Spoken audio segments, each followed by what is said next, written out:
Tensions are at an all-time high in northern Israel after a vicious Hezbollah rocket attack.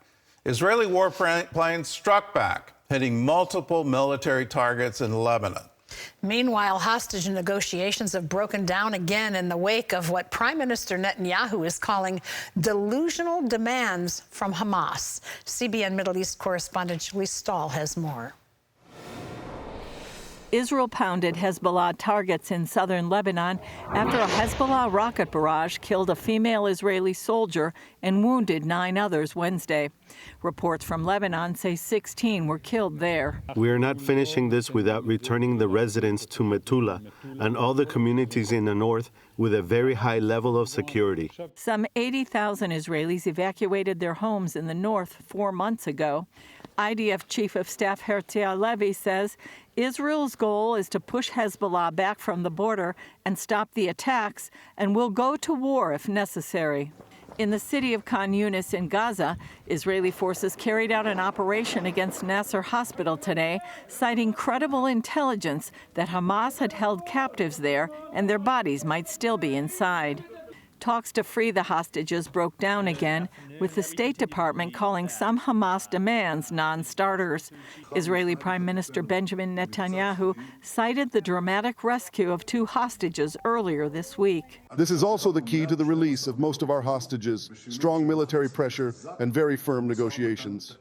Meanwhile, former captives and relatives of hostages held by Hamas visited the International Criminal Court in The Hague. They want prosecutors to charge and arrest Hamas leaders. We're hoping for justice. After October 7, we feel that there is no justice. The Hamas people, they hurt us. They murder us. They kidnap us. They raped us. We're here to make justice.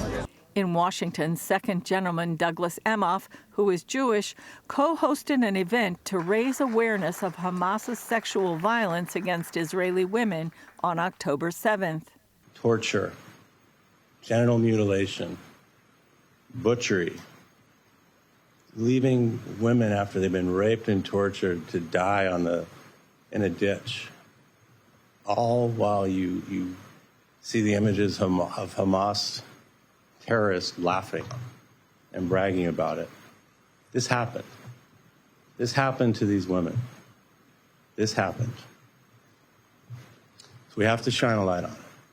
We have to shine a light on this sexual violence, this gender-based violence that happened. Yesterday, the House of Representatives overwhelmingly approved a resolution condemning rape and sexual violence by Hamas in its war against Israel. Julie Stahl, CBN News, Jerusalem. Well, let us do more than just shine a light on it. Let's take action. Part of that action can be for Hamas cutting off all sources of funds. Under existing anti-terrorism laws, the U.S. government has the authority to go after their accounts, to go after any country that is sending them money. And let me add to it, one of the countries sending them money has been the United States. And our taxpayers our taxes going into UNRWA.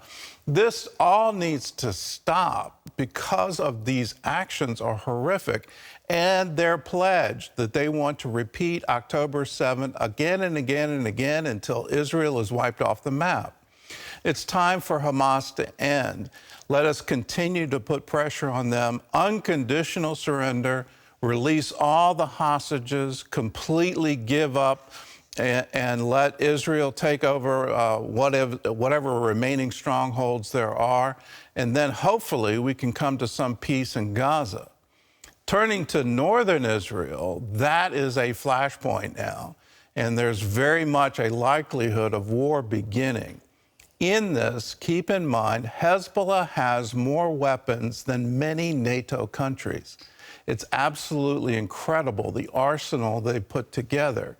Now, the UN has mandated the place that they've established this arsenal is supposed to be weapons-free. They've felt no problem in violating the UN mandate, so it's all against international law.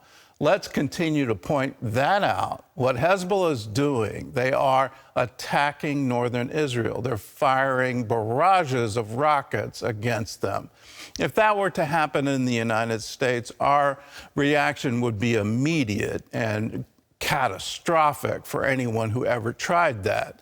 Let us back Israel in their right to defend themselves.